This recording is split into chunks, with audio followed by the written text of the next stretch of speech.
All right, you guys ready to go? Let's do this. We're calling it a May Day special a week after May. Wasn't last week the May Day special? This is the May Day specialer. It's my May Day adjacent special. We're gonna call it a May Day recap or something. May Day recap. Okay. I don't know. Yeah. No, May Day replay.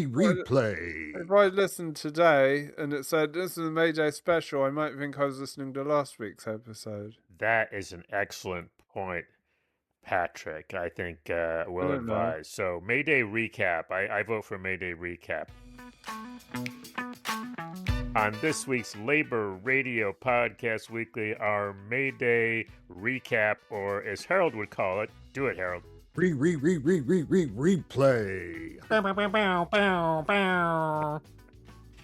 Work Stoppage takes back May Day as a day of action. This is our Labor Day. Yeah. Not the bullshit holiday that rich people pick for us because they don't want to remember our history. And we welcome new voices to the network from the Solidarity Report, which is put out by Letter Carriers member Joshua Town. So when we talk about May Day, we're not talking about a celebration. We're talking about a fight. And Maryland Labor History, a new podcast inspired by Maryland's Chris, come on, Q, man.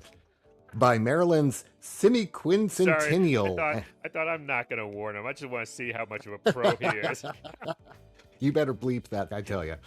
And Maryland Labor History, a new podcast inspired by Maryland's semi-quincentennial and produced by Bill Berry, a labor historian and former union organizer based in Baltimore. I think what surprised me about it was when we got involved in the project is that the story was changing so quickly. Like when the mill actually closed while we were in the midst of doing this work. And that added a whole other dimension to it. What is it with all the podcasters in Baltimore? We got Bill, we got Max Alvarez. Must be something in the water there.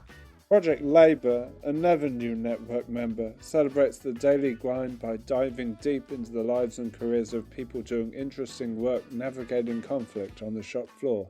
It's almost like the managers are like the police, and I'm the lawyer, the public defender, and then my workers are the people. So kind of like the in-between for managers and workers. We Work Europe highlights Ukrainian women workers during wartime. Many Ukrainian women have left their homeland with their children since the outbreak of the war. Lyudmila could have done the same. She could have moved to Poland. She owns land there, but she didn't want to. She sees it as her duty to be there for the families as a kindergarten teacher.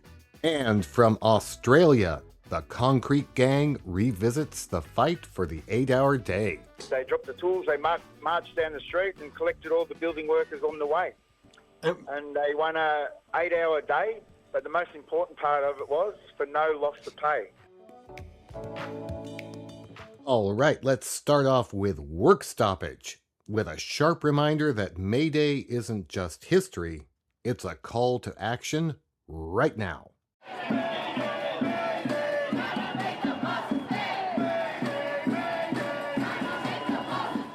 This is our Labor Day. Yeah. Not the bullshit holiday that rich people pick for us because they don't want to remember our history of what really happened, of how workers are really treated in this country, even today, 140 years later. We're here today in America where people work their asses off and can't afford to live. You know, today, protesters are being murdered in the streets. Free speech is under attack. Our voting rights are under attack. Our livelihoods are in jeopardy. And the working class in America and the world has been left behind by the richest handful of people and corporate greed. I say this all the time. This is our generation's defining moment. Just like our founders that came out of a depression, we're in the same moment where wealth inequality is the worst it's ever been in our nation's history. You know, so we set our next contract expiration for May Day 2028. And we did that for a reason. We've invited unions from around the world to line up contract expirations where we can, to take back May Day, not just a day of solidarity, but a day of action. Our only means of winning the war on the working class is our unity. It's our solidarity. Money for jobs and education. Not for billionaire corporations. Money for jobs and education. Not for war and deportation.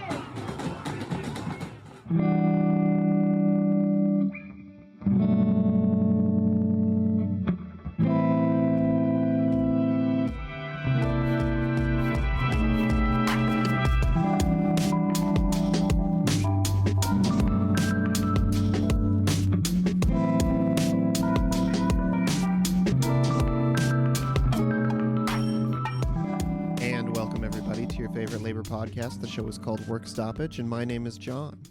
I'm Dan. And I'm Lena. Yeah, so it was finally the day, folks. Friday finally arrived last week, May Day, International Workers' Day, and brought with it one of the biggest days of worker action that we have seen in years. Because, of course, there's always, events on May Day, but this year it was very different. Obviously, actions did vary from place to place across the U.S., with some parts of the country seeing like total school shutdowns and citywide days of action, and others seeing smaller, closer to more traditional union rights focused rallies, those sorts of things. But all of them carried with it the additional energy of millions of workers fed up with the crazy, awful shit our government is doing, and a desire to stand up and make it stop because nobody else is going to do it for us. And so over 3,500 events were held across the country under the May Day Strong, No Work, No School, No Shopping banner. Workers pressed demands across the full spectrum of our political fight, as documented by Michael Sonato for The Guardian in a really good article that was like a roundup of various actions across the country. Teamsters in New York City marched not only on that one warehouse in Queens, but on Amazon's corporate offices in the city, demanding that they cut ties with ICE, and so did SEIU healthcare workers in Chicago, showing solidarity with warehouse workers in their city as well. Youth protesters chained themselves to the front of the New York Stock Exchange, while Sunrise Movement protesters occupied a Hilton Hotel lobby in Portland, Oregon, demanding it evict DHS officers staying there conducting immigration raids. 25 people were arrested at a protest at San Francisco International Airport in support of thousands of SEIU service workers who have been bargaining for a new contract for over a year and demanding the removal of ICE from the airport terminals. SEIU United Service Workers West Vice President Sanjay Garla told SFGate, quote, "There were workers who lost status and workers whose security clearances were revoked simply because of the specific visa status they held. The bulk of the workers are immigrant workers. We want to feel safe in our workplace, and we want the passengers to feel safe," end quote.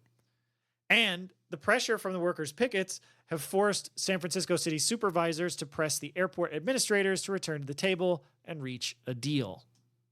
Of course, we mentioned earlier in the show that teachers were front and center on May Day, on Friday, really driving the movement forward, especially in some parts of the country that have the lowest union density around. Thousands of teachers specifically gathered in downtown Raleigh, North Carolina, which is a state that has just 3% union density, I believe the second lowest, only behind South Carolina. And that came after shutting down, we reported last week that there were going to be 9 school districts in North Carolina that shut down. It turns out there were 22 school districts that shut down across the state. For what the Raleigh News and Observer said was one of the biggest labor actions in the state's history. High school students also staged walkouts, including in Kansas City, where students joined a protest held by the Missouri Workers' Center. Thousands took to the streets in what self-abolishing Education Secretary Linda McMahon called a, quote, dereliction of duty, end quote, and what the normal people of Chicago called a day of civic action. Stacey Davis Gates, president of the Chicago Teachers Union, spoke at a rally alongside other union leaders and Mayor Brandon Johnson, where a new plaque honoring the history of May Day was unveiled at the Haymarket Memorial. And we've got a clip of that from Breakthrough News. Do not give up your power to assemble. Do not give up your power to call in power. And do not give up your power to organize. Workers over billionaires. Workers over billionaires. Workers over billionaires. Workers over billionaires. One time for Chicago. Whose schools? Our schools. Whose city? Our city. Whose democracy? Our democracy. Whose country? Our country. Let's go, Chicago. Hell yeah. And, of course, nurses were also taking action in large numbers. Nurses with National Nurses United at Maine Medical Center protested outside the hospital to demand administrators from Maine Health end their contract with Palantir, which, I think everybody should just do. Right? And of course, while we are based in the U.S., May Day is International Workers' Day, after all. And there were massive protests in countries around the world. Our great friend and comrade, Matteo, reported from the mobilization in Milan, providing footage of the city's main square filled with red flags, which was awesome. Huge shout out to Matteo and his comrades, as always. I totally forgot to put this in the show, but we had gotten a nice message from Matteo's organization that I actually did get permission to read. Today, as CSA Baradona, we send our warmest greetings to our American comrades, the Work Stoppage crew, and to every worker and comrade listening. We are an ocean apart, but we have learned through the small, stubborn practice of sharing our experience across that distance that what divides us geographically is nothing compared to what unites us as workers. We face the same system, paying the same price, and drawing from the same tradition of resistance. This is a May Day unlike any other in recent memory. The drums of imperialist war are deafening. The oligarchies of the West are demanding that working people foot the bill in gutted warfare, in bought weapons, in young lives sent to die for interests that were never ours. From Gaza to Iran, from the docks where workers refuse to load arms shipments, to the squares where people march against a future of endless sacrifice, the contradiction between those who produce everything and those who own everything has never been so raw and painfully impossible to ignore. That is precisely why what you do matters. Information is not neutral. Solidarity is not a pin on one's lapel. We are in this together, comrades. The road is long and harsh, but history has never been made by the comfortable. Happy May Day. The working class has no border. Labor peace is not in our interest, and we shall win. In solidarity, CSA Baradona. And when I got that on May Day, that was very, very heartening. So follow us in all the places. Links are at workstoppagepod.com. Listen to Terminal World, and as always, labor peace is not in our interest, and solidarity forever. Solidarity. Happy May Day, everybody. I'm gonna tell you fascists sure might be surprised. There's people in this world, and we're getting organized. You bound to lose, you fascists bound to lose. All you fascists bound to lose. All you fascists bound to lose. All you fascists bound to lose.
Hey, this is Joshua Town from the Solidarity Report podcast. I'm proud to be part of the Labor Radio Podcast Network.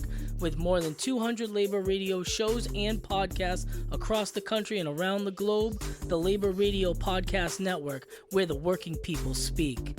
You can find us at laborradionetwork.org. On the Solidarity Report, one of the network's newest voices, the meaning of May Day is grounded in struggle, not celebration. Well, you say one of the newest voices, Patrick, but actually the Solidarity Report is sort of an offshoot of another network show, Next Generation Carriers. So actually, Josh has been on the mic for quite a bit. And hey, speaking of letter carriers, before I forget, the Stamp Out Hunger food drive is this Saturday, folks. So put those non-perishable foods in the bag and put it by your mailbox tomorrow. Unless you're listening after May 9th, in which case, make a donation to your local food bank. None of that old, out-of-date stuff either. You know what I'm talking about. Oh yeah, the bag of lima beans that you've had in the back of your cupboard for like 5 years, and you're like, oh, I'll give that to the food bank. Yeah, no, nobody I know has ever done that. Welcome back to a special live May Day edition of the Solidarity Report. My name is Joshua Town. I am a rank and file NALC letter carrier from Branch 55 in Pawtucket, Rhode Island. So when we talk about May Day, we're not talking about a celebration. We're talking about a fight. In 1886, hundreds of thousands of workers across the United States went on strike, demanding the 8-hour workday. On May 3rd, police fired on striking workers at the McCormick Reaper Works, killing several. In response, labor organizers called for a rally the next day at the Haymarket Square. On May 4th, the rally was peaceful. Workers, organizers, and families gathered. As the event was winding down and the crowd was thinning, police moved in to disperse what remained. At that moment, a bomb was thrown into the police line. To this day, no one has ever been definitively identified as the person who threw it. 8 labor organizers were arrested, many of them anarchists. There was no evidence tying most of them to the bombing. The trial focused heavily on their political beliefs, their speeches, and the role in organizing workers. Several were sentenced to death. 4 were executed. 1 died in jail. Others were imprisoned. Years later, the trial was widely criticized as unjust, and the surviving defenders were pardoned. That event sent a message to workers across the country about the risks of organizing, and also had an international impact. Labor movements around the world took notice, and May 1st became International Workers' Day. Not American, international. And here we are, over a century later, still dealing with many of the same questions about that power, labor, and organization. It's not considered our Labor Day. We celebrate it in September to mark, the end of summer. In many countries, workers go out on strike today. They go on strike or there's large demonstrations. You'll see millions of people, of workers in almost every country marching today under the red flag or the red and black flag. And just so folks understand too, like when you see the red flags, like, okay, we've had some talks about communism recently, but the red flag, the red flag is a symbol of solidarity. And the reason why it is because red is the one color that every human shares in unison. That's the color of our blood. And many workers have given up blood on the job in the struggle. So that's why red has always meant to be a symbol of solidarity, because it's the one color we all share in common. Look, workers all over the world, we might share different flags, different languages, different skin colors, but we have the same struggle, right? We're all fighting the same rising costs. We're all fighting for more time, more free time, just beyond survival. We want bread and roses, so to say, right? We don't want just enough to live, but also enough to enjoy life. So it's recognized and it's stamped on the calendar May 1st that power comes from us people when we're organized and we're unafraid and we demand something better. So I will leave it at that. What May Day represents is a recognition that labor creates value, that working people are not separate from the system, but central to it, and that when workers act collectively, they begin to challenge the structure that depends on their labor. The question is how that develops from here, and asking yourself, is it time to get involved? to show up to your union meeting. Or if you've been thinking about organizing a union at your work job, maybe today's the day to email the union office. Maybe today's the day you walk a picket line. Or maybe you're just exhausted, so you pick up a book on labor history, and then you realize you're too damn tired to read the book. But then you find an audiobook, and then you listen to it. You listen, you learn, and you come back a sharper, a better organized, and a stronger union member. An educated working class is harder to deceive. Keep up the fight, keep up the struggle, and as always, together we are stronger. Hi, this is Steve Matthews, the host from Riverside Rank and File. We're part of a network with more than 200 labor radio shows and podcasts from across the country and around the world. Find us at laborradionetwork.org. Thank you. Maryland Labor History, which is another new show on the network. It's a new show and it's new to the network, captures how documenting workers' lives can shift in real time, especially when events overtake the story. Okay, I'm Bill Berry with the Maryland Labor History 250 Labor History Project. And it's exciting today to have a program about a wonderful project about the steelworkers at Sparrows Point. It's called Mill Stories. And the two people who put it together, Bill Shoebridge, who is retired now, but was a professor of practice audio and communication studies at the University of Maryland, Baltimore County, UMBC, for those of you who are local, and Michelle Stefano, who is now a folk life specialist at the Library of Congress, but was a folk life specialist for Maryland traditions and a visiting professor at UMBC when this project was created. So, Bill and Michelle, tell us how you came up with the idea of the Mill Story Project. Michelle, I think you should go first because Okay. I think you brought it to us. Yeah. Well, actually, it really the origin story is thanks to you, Bill Barry, and also Your Deborah check is Rudis- in the mail. and also Deborah Rudisil, who grew up in the shadows of the steel mill. Her mother worked there, but also a scholar and writer, and her excellent book, Roots of Steel, I always want to shout out. So the two of you, I forget exactly the details, but somehow made your way to Maryland Traditions at the Maryland State Arts Council, where I was a folklorist, to discuss how it's going to be shuttered and closed for good, right, permanently. And this is in the fall of 2012.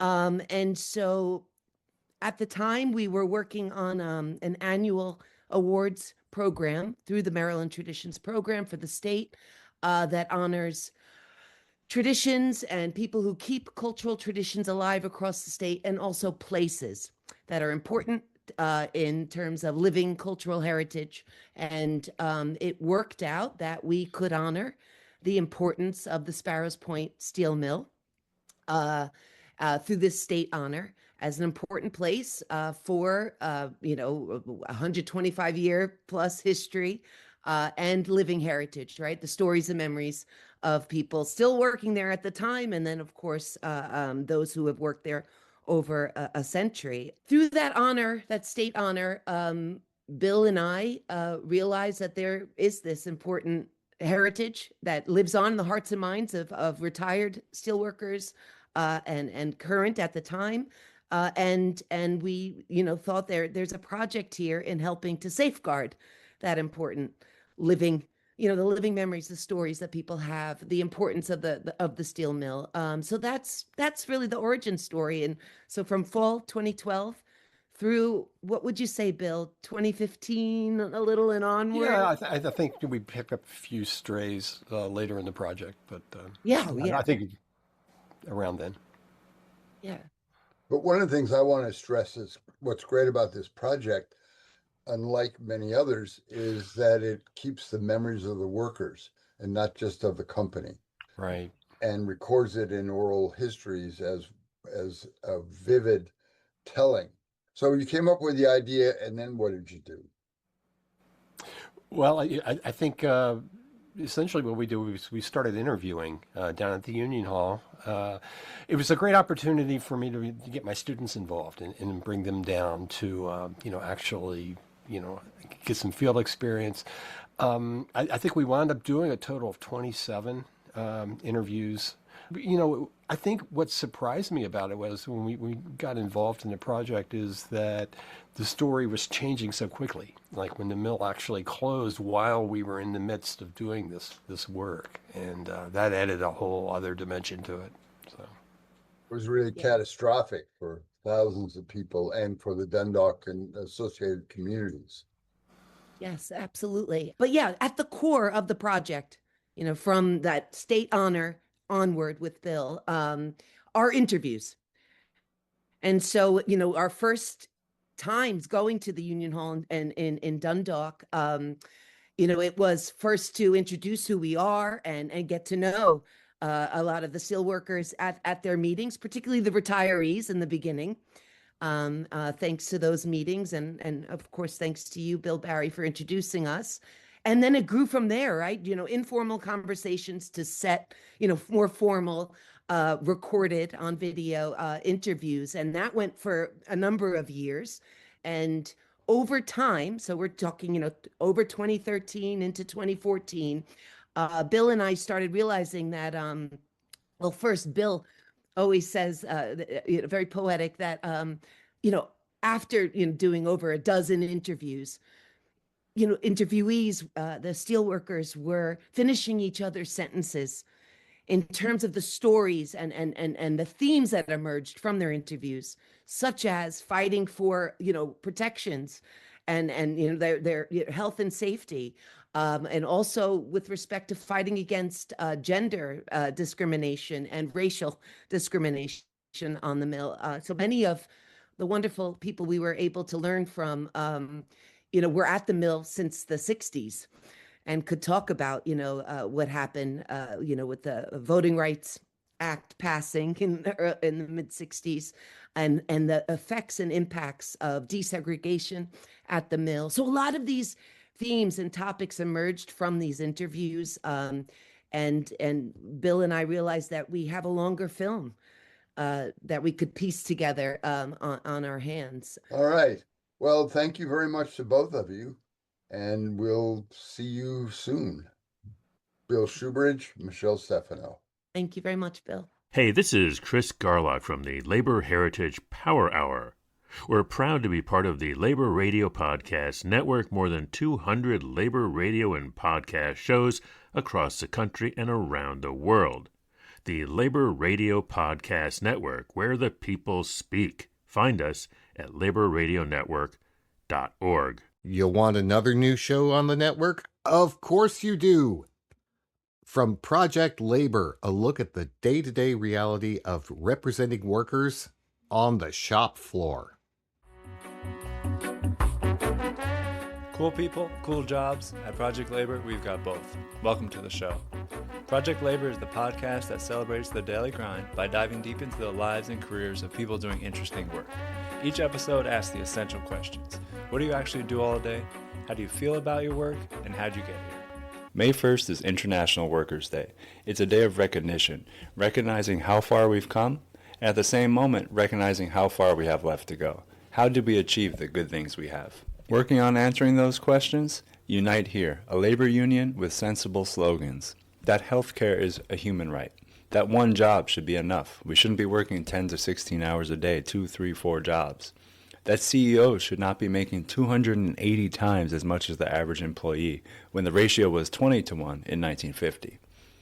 That 45,000 people a year should not be dying because they're working but receive no health insurance. Representing over 300,000 U.S. and Canadian workers in the hotel, gaming, food service, manufacturing, textile distribution, laundry, transportation, and airport industries, Unite Here is made up of predominantly women and people of color. They are building a movement to enable people of all backgrounds to achieve greater equality and opportunity. Heather works as a food runner and busser in a unionized casino restaurant on the Las Vegas Strip. She's been a culinary union member and shop steward for 5 years. So happy May Day to all of you, and welcome to Heather. Hey Heather, so what got you into the restaurant industry and in Las Vegas? I always liked restaurants, just serving people, and people are in a good mood, and food, and fast paced, and I always just liked the work, honestly. Are you from Las Vegas originally? My parents actually moved here, and I kind of always, Vegas, and I work in restaurants. I was like, I should move there, probably do really well, make a lot of money. Found out there was a union, and I've always liked unions, but I thought I'd have to be a plumber or a carpenter or something. So I was like, oh, there's a culinary union, and it's hospitality. Like, I can work in a restaurant and get a pension and have insurance and all these job securities just to work in a restaurant. Like, that was crazy to me. So yeah, when I moved here, I was like, wow, I need to join the culinary union. Could you walk us through a typical day, where it starts, how it goes?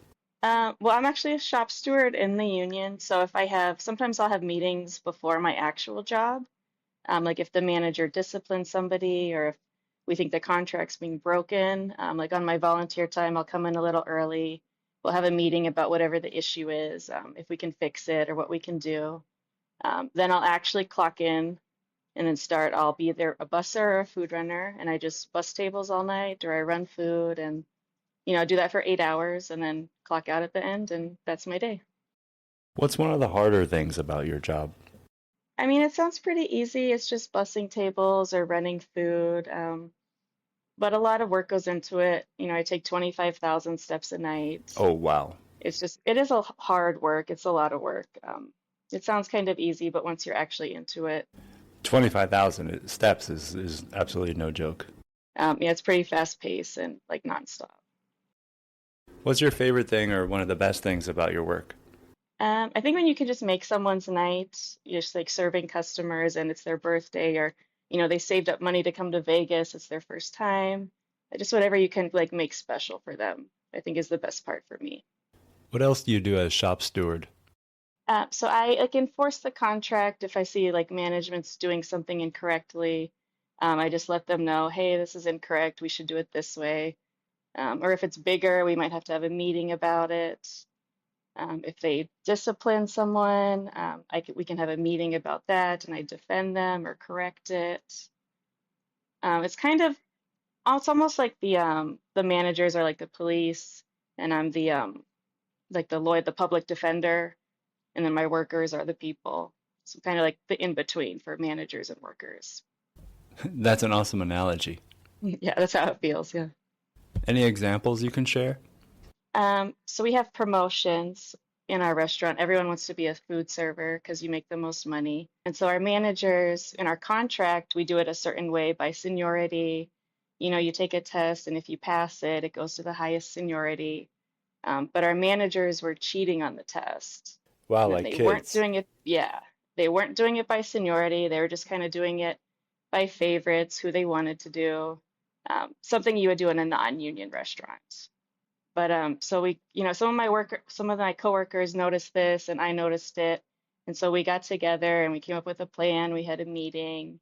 We took it to the managers. We had to go to their boss, show them the contract. They fought back against it and said, oh, no, it says this, but it doesn't mean that. It means something else. So we say, no, no, no. And, it's this arguing back and forth at these meetings. But in the end, they're like, okay, we lost. We have to follow this. You guys are right. We're going to, promote people by seniority. We're going to follow this testing. And so now they do it all correct. And that was a huge change, a huge win. Everyone was happy because now they know it's not favoritism. We're going to do it by the book. And so that made all the coworkers happy. And so that was really good. Nice work. Congratulations. Thank you. Well, Heather, thank you so much for having this conversation with me. I enjoyed it. Thank you. You too. Hi, this is Michael Funky from the Radical Songbook on PirateButteRadio.com. I'm proud to be part of the Labor Radio Podcast Network with over 200 radio shows and podcasts across the country and around the world. Tune in, laborradionetwork.org. Power to the workers and their union. We Work Europe visits Ludmila Vysotska, a kindergarten teacher in Lviv, and discusses the strain that years of war has put on Ukrainian society. For more than 4 years, war has raged on the edge of Europe. Hundreds of thousands of people have died as a result of the war against Ukraine. It is not only the country's eastern border, and not only soldiers exposed to the horrors of war. The civilian population across Ukraine is also affected. Large swathes of infrastructure have been destroyed by airstrikes. Many Ukrainians have family members who are missing or have been killed. Nevertheless, they must carry on with their lives. In this 3-part mini-series, we show what war in one's own country means for the work and mental health of that population, and what this war means for the rest of Europe. Hello, and welcome to We Work Europe, the podcast of the European Centre for Workers' Questions.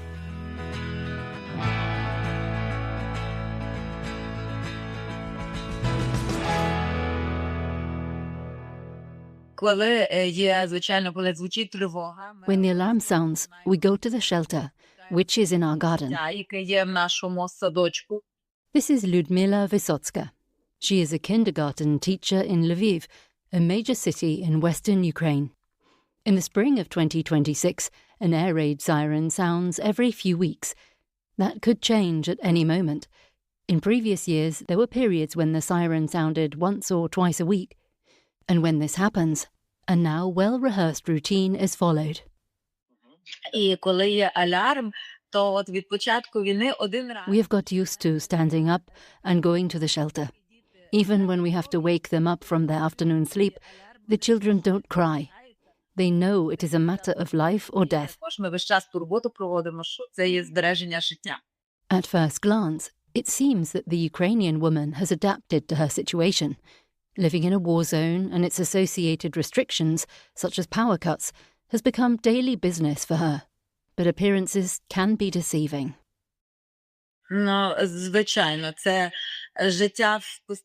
It causes daily stress, and it has an impact on mental health, and after that, on physical health. Some of the children developed pneumonia because the bunkers were not warm enough during cold days and amid power cuts. Lyudmila says that she and her colleagues suffer from headaches. At the same time, the 57-year-old reveals that her work as a kindergarten teacher gives her strength. It has become increasingly clear what we are standing for. We are there for the children while their fathers are on the front line. It helps to mobilize inner feelings. It gives us strength in these times and makes us more convinced of what we are doing. Psychologist Eleanor Hitchman of the International Committee of the Red Cross believes that engaging in meaningful work or having regular tasks in general is important for maintaining good mental health. If someone is depressed or has mental health issues, giving them structure and stability is good for them. Of course, work gives people independence and financial security, which are good factors. But if your job is to work in a utility company that is being shelled, or your job is about the collection of the human remains, or you are working in a hospital in which you are seeing many more patients with less resources and significant injuries, that these things can also be, very challenging. Eleanor Hitchman has been in Ukraine since 2024. She manages her organization's mental health programs and has gained a great deal of insight into the lives of Ukrainians. With the mobilization of soldiers for military service comes a shortage of workers elsewhere. This is added to the individual workload. These days, the permitted weekly working hours are capped at 60, due to a law the government passed back in 2022. Additionally, public holidays have been scrapped. As one can imagine, the time available for rest has been significantly reduced. If you are not having time for rest and recuperation, then we see people becoming quite kind of burnt out, problem sleeping for everybody because of the air alerts potentially. And so this can impact on your ability to do your job. Everyone has different things that help them cope with the mental load. Kindergarten teacher Lyudmila Vysotska initially attended an event organised by her trade union. Vostfolia. This led to regular meetings of another kind. At the weekends, I attend a creativity gathering. I draw or make wool toys. This helps me to relax. Lyudmila is worried about her family. 2 of her husband's cousins have been serving as soldiers at the front line since the beginning of the war. Her niece is currently working on the front lines as a doctor. Many Ukrainian women have left their homeland with their children since the outbreak of the war. They wanted to find a safe place to stay for the time being. Lyudmila could have done the same. She could have moved to Poland. She owns land there. But she didn't want to. She sees it as her duty to be there for the families as a kindergarten teacher. In addition, she makes candles and camouflage nets for the soldiers at the front and visits the wounded in hospital. All to help and to show hope and confidence that the war will be over soon. We Work Europe is the podcast from IATSE, the European Centre for Workers' Questions, which receives financial support from the European Union. This podcast was narrated by me, Rebecca Sharp. Hey, this is Judy Ansell from the Heartland Labor Forum. We're radio that talks back to the boss, and we're proud to be part of the Labor Radio Podcast Network with more than 200 labor radio shows and podcasts from across the country and around the world. The Labor Radio Podcast Network, where working people speak.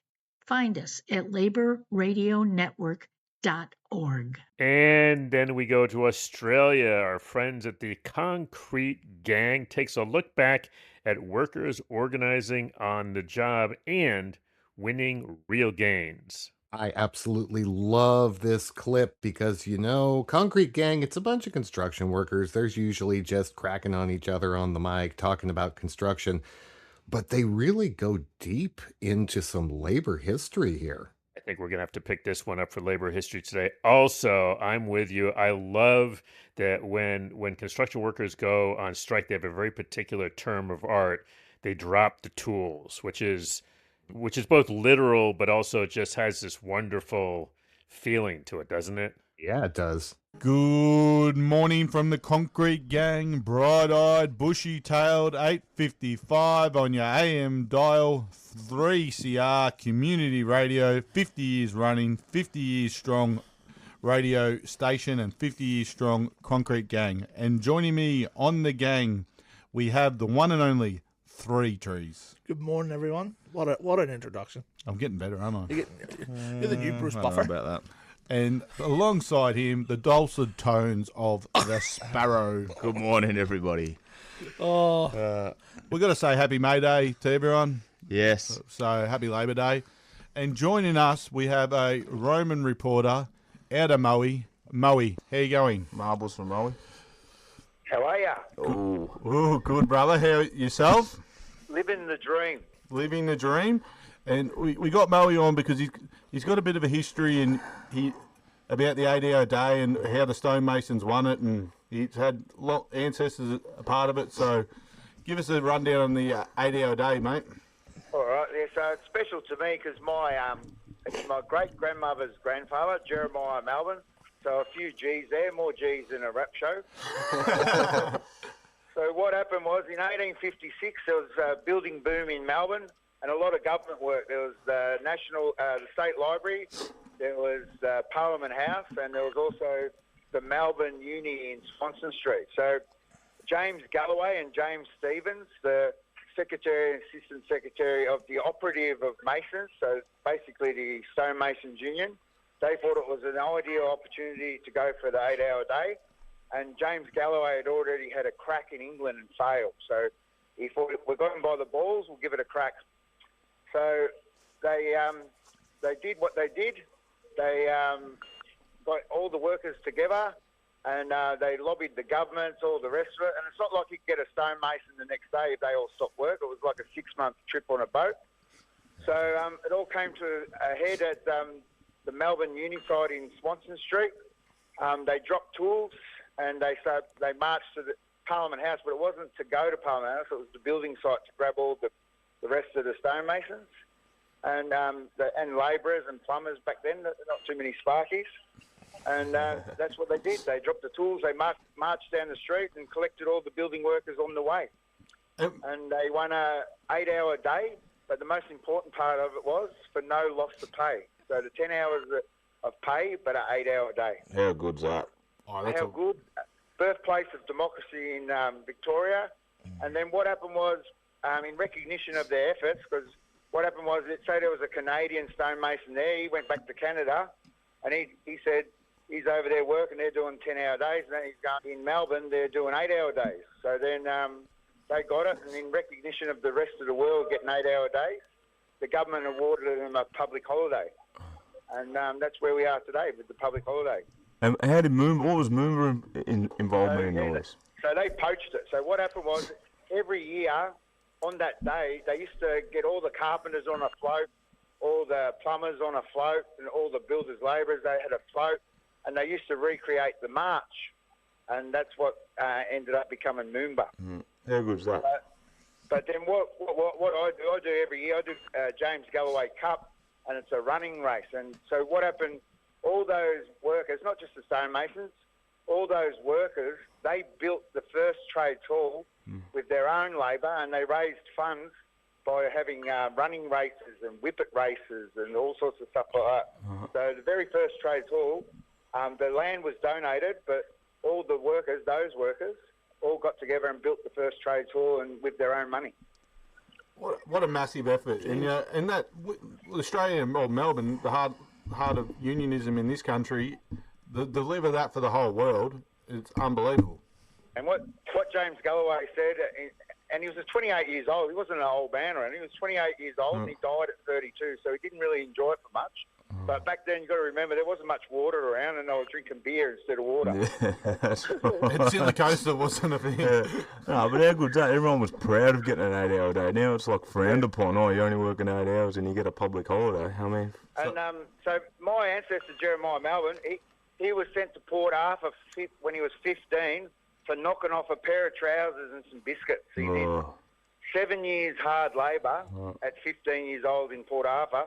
As soon as he got out, he was as far away from Tasmania as possible, and he landed in Melbourne and became a high-class stonemason. But, yeah, so that's why it's important to me, and it should be important to every Victorian, because we changed the world right here. Well, that's why we've got to hold on to it. Go and touch the plaque, you can feel it, you get a sense of what happened, and you can see the handiwork. So. Like you said, it's our day. It's not a day we don't want to hijack by all these suit-wearing, pretend unionists and all that. There's pretend politicians coming down thinking they care about the working class. It's our day, Yeah. Have we got any more questions, lads? No. All good. All good, mate. Thanks a lot for coming on. So we go out the same old way. Dare the struggle. Dare to win. If you don't fight, you lose. And everyone get down to May Day and have a great day.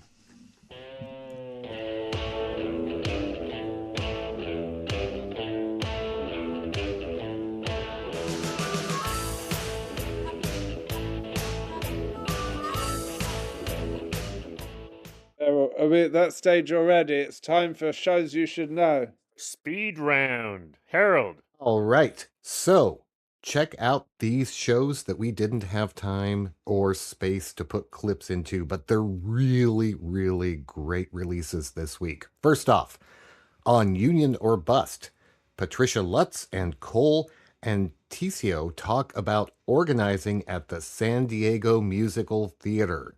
On Applebox Talks, IATSE's Canadian Affairs Director John Lewis discusses championing crews on Parliament Hill and negotiating AI protections. That's an IATSE double play in the shows you should know. No. I'm very morning zoo this morning, I guess. You're obsessed. Patrick? The Docker podcast returns with an urgent message about automation at the Husky Terminal in Tacoma, Washington. Oh, it's been a while for them, right? They haven't been... When's the last Docker podcast? It's been a long time, but this is so important that they got back on the mic. As someone who lives in Washington State, I can tell you folks, this is something you should be paying attention to. Do people use the terminal and not just Huskies? You know, Washington, Huskies, it's a thing. Over on Working People, Max speaks with union members and former Pittsburgh Post-Gazette workers about deep staff cuts and what it means for the future of journalism. And this one breaks my heart. There was such a celebration when the Venetoulas Institute said they were taking over the Pittsburgh Post-Gazette. And what did they do? Immediately started slashing jobs and getting rid of the union members who went on strike. Is it gone to shit again? Oh, yeah. That is a technical term, Patrick. It's gone to shit again. But, you know, the good news is Pittsburgh Post-Gazette workers know how to run a paper, and they're going to start their own damn paper. They're going to call it The Paper. Hey, are you reading the paper? Yeah, I'm reading the paper. I mean, that is like branding gold. What are you talking about? Who's on first? On the Powerline Podcast, Ryan talks with IBEW Local 258's Lori McLean about building a strong union hall, supporting mental health, and showing up for members beyond contract time. And that's a wrap for this week's Labor Radio Podcast Weekly. Your roundup from more than 200 shows across the Labor Radio Podcast Network. Find links to every show at laborradionetwork.org and follow us on all the socials, #LaborRadioPod. And folks, we love hearing from you. Hit us up at info@laborradionetwork.org. If you're a regular listener to the weekly and you want to let other people know, you could tell everybody about it. But that would be annoying. Very annoying. Here's an easier way. Wear a Labor Radio Podcast Network t-shirt. They're union made. They come in all sizes, small, all the way up to XXX, and in 2 colors. Folks, we just saw this script that Chris wrote, and we have no idea what we're doing. It's crazy. You know, I thought I'd do a little change-up pitch for you guys just to see what happens. Now we know. Order yours today, small to XXX. We got them all. LaborRadioNetwork.org. And if you're like me, maybe you should get a large and a XXX just to see, you know, where you're at in that whole size No realm. judgment, people. No judgment. It's all good. And you know what else is all good? This podcast is recorded under a SAG-AFTRA collective bargaining agreement because we want to make sure we're protected on the job, too. Produced by Patrick Dixon, Harold Phillips, and myself, Chris Garlock. Keep listening to the Labor Radio Podcast Weekly. Stay active. Stay tuned to your local labor radio or podcast show. And we'll see you next week. All right. Well, I think maybe you've got enough to cut there. You got enough to cut. You can definitely cut a lot. I don't know if you have a show, but you've got enough to cut. I have enough to cut, that's for sure. Now, what was it that you were saying about AI generated? Because I may need some of that. Yeah, hold on. Gonna have to get Duncan on the line.